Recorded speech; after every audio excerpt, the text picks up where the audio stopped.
السلام عليكم ورحمة الله. معكم كمال حسيب، باسمي ونيابة عن أكاديمية دبيز بولاية أيوا، الولايات المتحدة.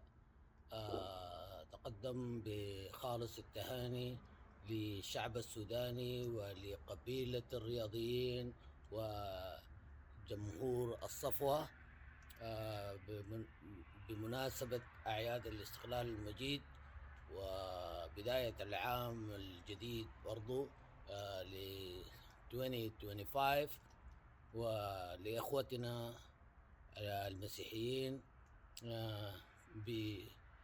بأعياد الكريسماس.